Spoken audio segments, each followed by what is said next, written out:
各位朋友、各位菩薩、各位大德，我就有幸咧就睇到呢個係翁靜晶女士嘅一個視頻嚇，佢講話佢去放生嗰啲烏龜嗰度嘅，咁樣其中咧就我睇到如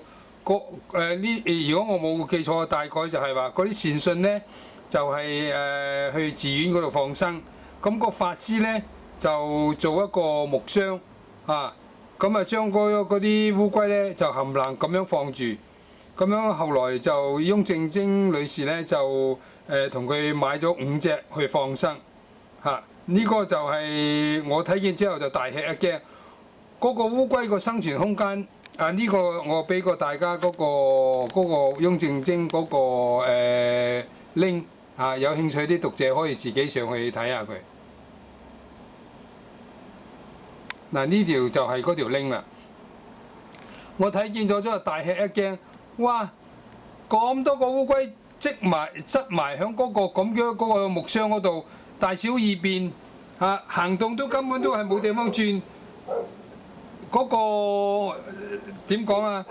仲慘過我哋嗰啲而家嗰啲人類嘅嗰個劏房你都仲有自己個獨立嗰張牀位啊！咁嗰啲咁嘅烏龜邊有呢？所以我都唔明白嗰個法師點解會咁樣去處理嗰啲善信放生嗰啲烏龜。嗱，呢個呢，就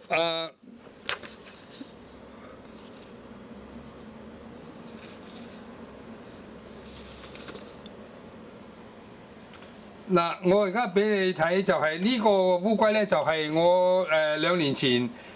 買到嘅，就係響嗰個街市，咁嗰個檔主就話：哦，呢啲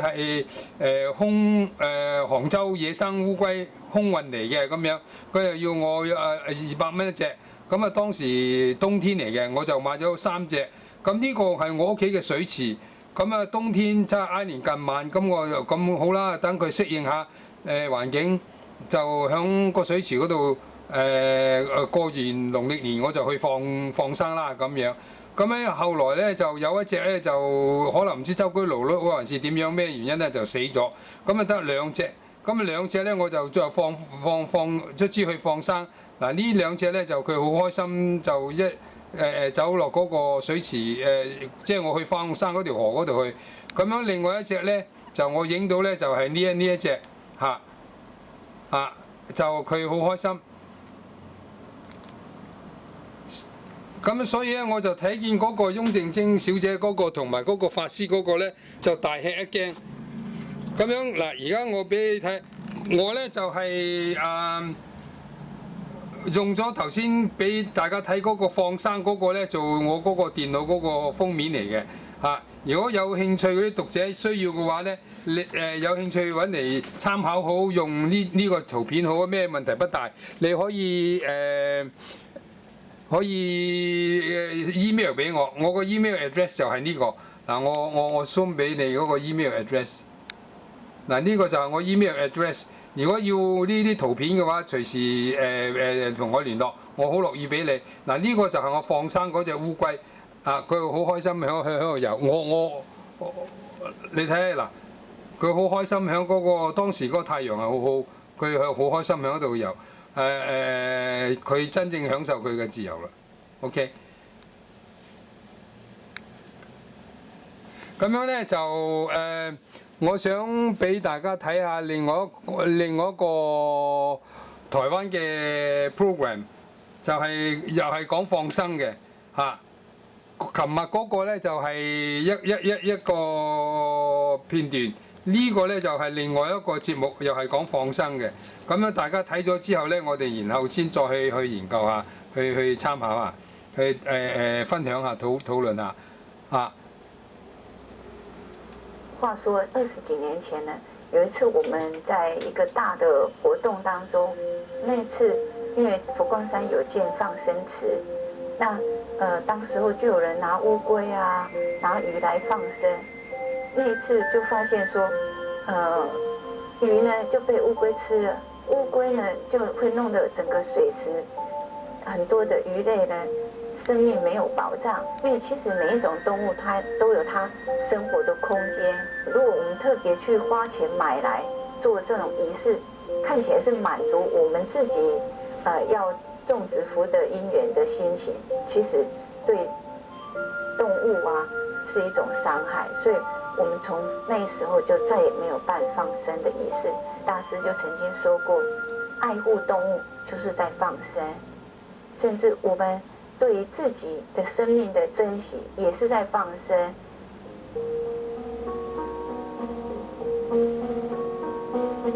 如果我们真的要放生的话，我们真的要好好的去考虑，说我们放的物种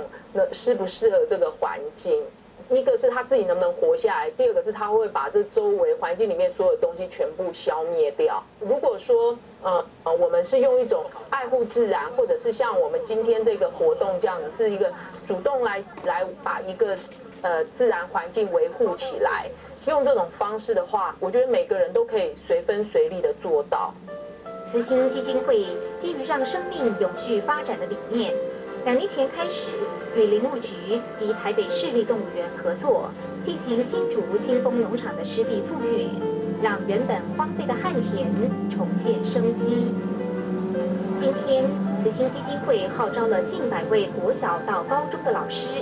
一起到新丰生态教室上课。大家同心协力，将一些太强势的水草去除。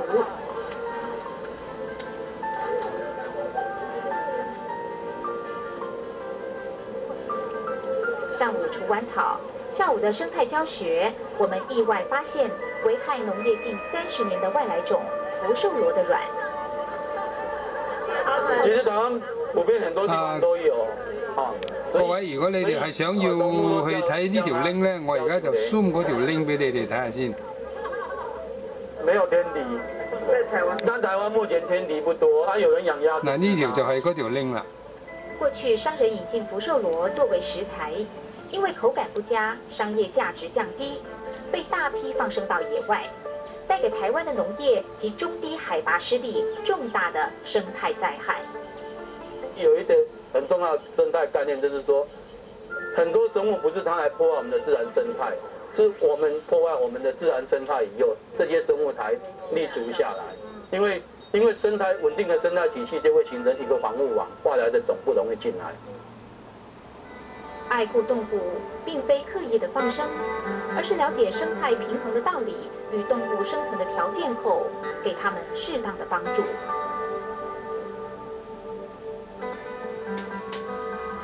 是直接哦，是幼雏嘛？对啊，幼雏啊，这个是你的咯。是民众来的话，我们会给他填这样的资料，就是说他们是在哪里捡到的。那留下这个资料，我们以后如果养成等它恢复的话，就是可以让它放回原来的地方。对啊。然后我们会用一些这样的东西让他们保暖这样子。那这个天气还好。像喂水啊，我们会滴在它旁边，然后让它它可能就会直接吸进去。就像让滴一些点在水杯旁边。因为照顾商鸟，它其实就像我们照顾小孩一样，它其实是要有一些专业背景或是经验，才有办法照顾得好。我们有很资深的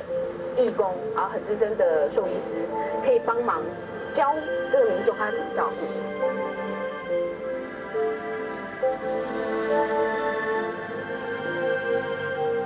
因为我们住在山区，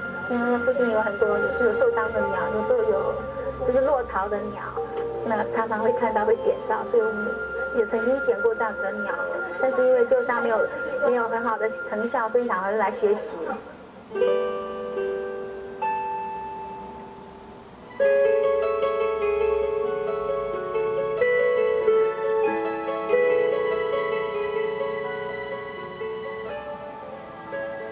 目前，国内共有13个野生动物急救站，处理各地受伤生病的动物。在动物能够自行谋生后，再将它们也放回原来的栖地。那只老鹰是来自于苗栗，它被送过来的时候，因为它身体很虚弱、很消瘦，经过我们一段时间的调养之后，它慢慢恢复健康，再放在我们的野放训练笼里面，经过一段时间的飞行训练，到明天应该可以回到它野外。我们野放的原则就是在这个这只鸟捡到的地点，我们就在那个地点野放，就是在它的原来的栖地野放。其实目的就是尽量减少基因的混淆，还有就是野放回原来的栖地，对它来讲比较熟悉，比较容易存活下来。特生中心的野生动物急救站，2004年一共救助了近400只伤病的动物。真正的放生是随缘的，依据不同动物的特性，给予适当的照顾，而后放回原栖地。不当的放生对生态造成的伤害，不是一颗出于善意的心就可以挽回。当我们学会尊重，并了解与我们共同生活在这片土地上的生命，才能回归到放生的本意，真正守护我们的环境以及生活其中的美好而多样的生态。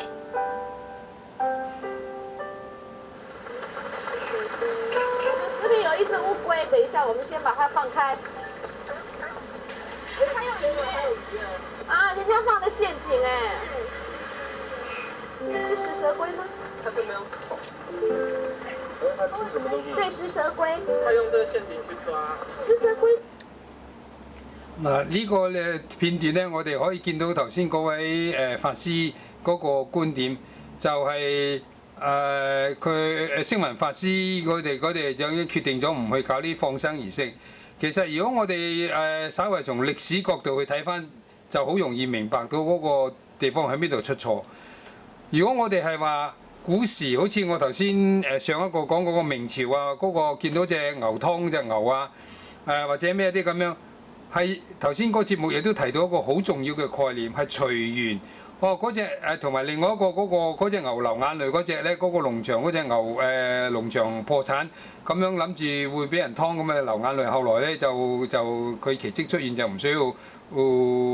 即係個李先生做嗰個片段。係隨緣呢個 factor 好緊要，呢個因素啊，啱啱嗰個人見到咁樣嘅佢善心一念一動咁樣，就收買咗佢或者係放生，咁樣係有個隨緣。而家呢啲唔係你啲人去製造緣，我今日有錢啦，我哋約埋啲錢一齊去買嚟放生，咁呢個緣咧已經係唔同咗。又去嗰啲養生嘅魚場嗰度買啲魚咁樣去放生。就根本唔係隨緣，隨緣就係random 個 random 係啱咁咪撞到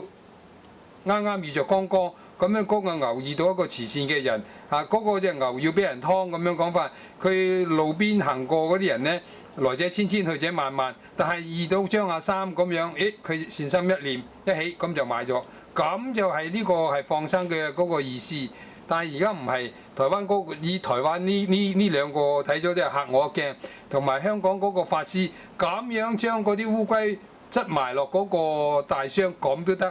咁樣我頭先另外有一個先生講嗰個概念咧好緊要，你喺邊度捉到嘅喺就邊度放翻生，呢個係好重要嘅問題。嗰啲咁嘅放生啲人咧，淨係諗住放生係對佢好我有功德啦，佢就完全都唔考慮到其他嗰啲環境因素嗰個 ecological factor 嗰啲完全都唔需要，生態平衡嗰啲完全都唔考慮。咁好似我自己去放生嗰個泥鰍同埋個青蛙咧，嗰條河咧，我小朋友咧同我啲同伴仔咧去嗰度咧，就週末啊假期去嗰度，所以嗰條河嚟講咧，每一寸土地每一個灣，我腳毛都唔知流咗幾多啖，我好熟。咁所以咧，佢俾我童年好多嘅快樂。咁去捉泥鰍啊，日頭去釣金山鯽啊，夜晚去釣塘虱魚啊啲咁樣，帶俾我好多童年。咁點解我唔買金山鯽同埋呢個塘虱魚喺度放生咧？咁因為金山鯽咧，我驚佢要抽好多水，咁如果我係話要好多水養住佢，如果我喺彩虹村翻嚟，佢半路唔適應死咗，仲麻煩添。個塘虱魚啊，你知道啊，佢有角會傷人嘅，佢又係唔掂。個膠袋俾佢整穿咗，又係成車濕晒咁，又係唔掂。但係泥鰍唔同啊，因為泥鰍咧，佢細條，佢冇咁複雜，同埋佢泥鰍嗰個生命力好強。冬天旱嗱，而家嗰條河有水啊，冬天旱冇水咁點咧？佢唔會死嘅，佢會鑽落個泥土啊。咁呢啲咁嘅生態咧，我小朋友嗰陣時候我知道，我有呢啲咁嘅經驗，所以嗰條河俾佢帶咗泥鰍啊呢啲帶咗喺我哋童年咧，俾我好大嘅幸福同埋快樂。咁所以我而家有咁嘅條件咧，亦都睇咗呢咁嘅佛法呢啲書知，原來有咁嘅嘢嘅。咁我去有限度我嘅能力去買啲放翻落嗰條河去 replenish 補翻落去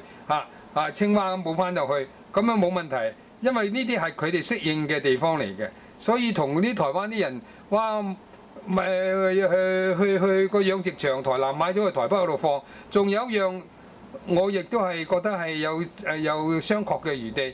嗰個船一路咁行緊，嗰啲人咧就剪斷嗰個綁住嗰個花蟹啊，或者個三點蟹啊，嗰啲紅蟹啊啲咁樣，就等佢跌落個海。喂，大佬嗰個 momentum 一衝落個海，都係一種傷害。你嗰隻船應該停低嚟，咁慢慢俾嗰啲人佔到係咁樣或者揾一個桶或者咩咁樣，然後裝埋一齊先垂落個水去，等佢哋自己行翻出嚟去得到自由，咁仲可以理解。嗰個船行緊，咁啊轉咗去嗰個蟹由上面一嘣咁啊跌落去，咁嗰種衝刷摩擦力又點樣咧？咁所以呢啲人咧就係淨係諗住放生，我放生我有功德啦咁樣，係咪真係有功德？我都係懷疑，因為你個心根本就唔係善良，係為咗你自私而同埋嗰個我哋睇到嗰個明朝嗰個人嗰個咩朱凱，好似朱凱好似係。佢個善動咗個善念而去買嗰條魚，而家你唔係話我為咗我達到我自己咧係有功德啦，咁我就去買嗰種生物去放生佢，而好似咁樣嗰啲蛇啊毒蛇咁樣我唔記得唔知喺報紙啊邊度睇到有文章另個報斷個喺廣西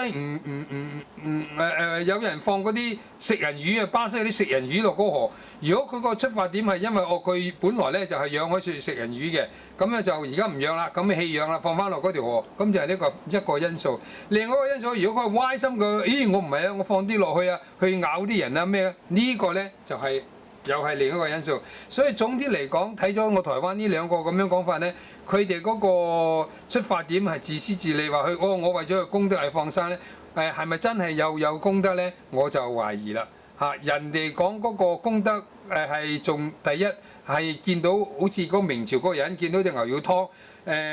呢啲好多有我哋有機會整嘅嗰個牛俾人要劏啦，咁樣跪住喺度喊流眼淚，嗰個人感動啦，慈悲心起啦，咁樣隨緣。嗰就有個緣起，呢啲放生先係有意思嚇。而家好似呢啲咁樣放生係冇意思。紀曉嵐嗰個第日我會抽幾個紀曉嵐鐵齒銅牙紀曉嵐佢嗰個月眉草堂筆記嗰度有呢啲咁嘅記載。我抽幾個有趣嘅攞出嚟同大家分享。咁所以咧就係話我睇咗呢啲咁嘅放生過之後咧，就覺得係台灣呢兩個片段出嚟咧，就感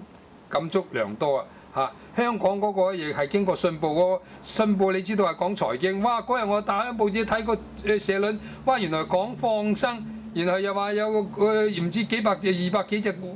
巴西龜向荃灣個海灘衝咗上嚟，嗰啲人根本都唔知點搞嘅，好似嗰個陳教授啊亂搞嘅。呢個巴西係淡水龜嚟啊嘛，點會放落個海嘅先得嘅？但係連呢啲咁常識都冇，點去放生咧咁樣？所以嗰個真係嗰個功德係咪佢哋心目中咁樣咧？我就好大嘅懷疑啦。所以咧，我哋睇咗咁大嘅感觸咧，所以我就將我所知道嘅或者我自己經驗嘅，攞出嚟同大家分享。嗱，好似咁，我夠係放個烏龜啦嚇，我喺我嘅養幾個禮拜。